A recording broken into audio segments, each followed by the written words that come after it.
một chúa dài ăn rê dấu lâu riêng vài tiền luôn qua môi mắt tia đón lâu hia sinh mi yang lâu ăn sắc rùa hay khai dối lại rèn ăn rùa em mồ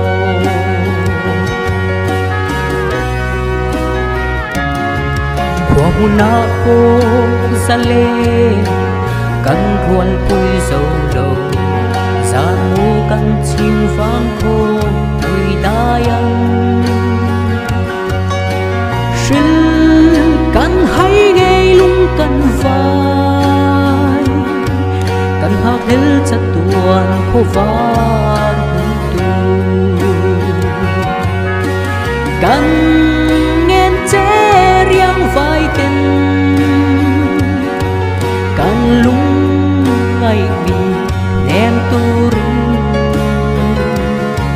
lâu lên la căn gì ngã hiền van chân chín ninh sự là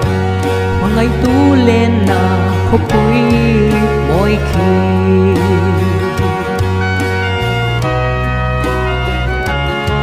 anh hay lâu riêng vai pha tin mà ngày tu em mồ anh khi truyền lấy nát ta không ngày tu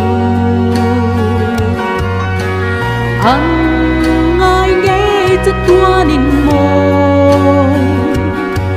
chẳng tâm tu lên na khóc quý mỗi khi cần nghe chế riêng vai tình cần lung ngày bị ném tu rin lâu lên la cần gì ngã hiền vang chân chín mình sự là mà ngày tu lên na khóc quý mỗi khi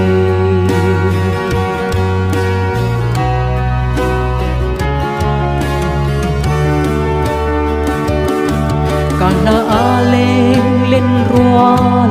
lung thu sông sông tê cần sông về riêng vai pha em tu ăn y đi rú thiên lan về la vang khóc quý pha tê ăn hiếm về na cần nghe chế riêng vai tình cần lung ngày mình ném tu rin lâu lên la cần gì ngã hiền van chân chín mình sự là mà ngày tu lên na khóc quý mỗi khi lâu lên la cần gì ngã hiền van chân chín mình sự là mà ngày tu lên na khóc quý mỗi khi